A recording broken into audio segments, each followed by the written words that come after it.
இதுல எது வேணும்னாலும் ஜீ5 ஆப்ல இருக்கு. ஆப்பை டவுன்லோட் பண்ணுங்க, இலவசமா பாருங்க, எப்ப வேணாலும் எங்க வேணாலும்.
வேண்டாம்.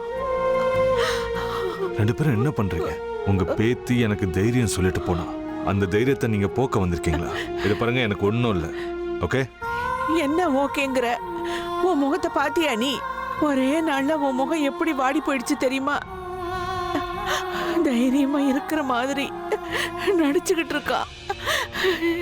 இல்ல இங்க பாருங்க, தேவையில்லாம டென்ஷன் ஆகாதீங்க. அது என்னன்னா, குண்டச்சி இருக்கால, அவளுக்கு இந்த ரக்டு லுக் தான் பிடிக்கும். இந்த அதனால தான் நான் ஷேவ் பண்ணாம இருக்கேன். இல்லைன்னா நான் பார்க்க நல்லாவே இருக்க மாட்டேனா? பாத்தீங்களா, நான் ஃபிட்டா இருக்கேன். அது சரி, அவங்க இருக்கா குண்டச்சி? யாரையாவது திட்டிட்டு இருந்திருப்பா இல்ல? நீ என்ன நினைக்கிற? நீ பிரக்யாவை நீ இப்படி கலாய்ச்சினா நான் பிரக்யா கிட்ட சொல்லிடுவேன். ஜெயிலுக்கு வந்ததும் பார்ட்டி மாறிட்டீங்கல்ல? இருக்கட்டும் இருக்கட்டும், வெளியே வந்து பாத்துக்கிறேன். இங்க பாரு, நான் பார்ட்டி மாறினாலும் மாறலைனாலும் வீட்ல ஆச்சு உங்க ரெண்டு பேரோடது மட்டும்தானே.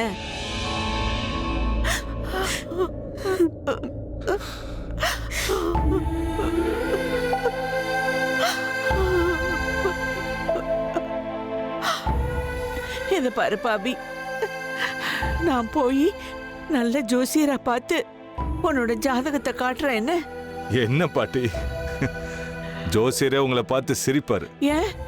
ஏன்னா என்ன அர்த்தம்? இவ்ளோ அழகான பாட்டி இருக்கிற எனக்கு, இவ்ளோ கூல் கிராணி இருக்கிற எனக்கு, என்ன ரொம்ப லவ் பண்ற பிரக்யா இருக்கும் போது என்ன யாரால என்ன பண்ண முடியும்? குண்டச்சி தான் இருக்கால, அவ ஏதோ ஒரு வழியை கண்டுபிடிப்பா.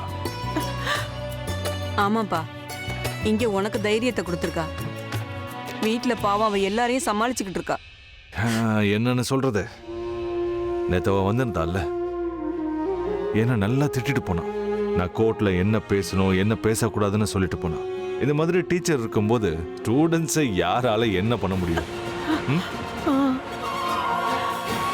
அவ அப்படிதான்ப்பா, எல்லாரோட சோகத்தையும் எடுத்துக்குவா. ஆனா அவளோட சோகத்தை யாருக்கிட்டையும் பகிர்ந்துக்கவே மாட்டா. அவ ரொம்ப கஞ்சம்பா.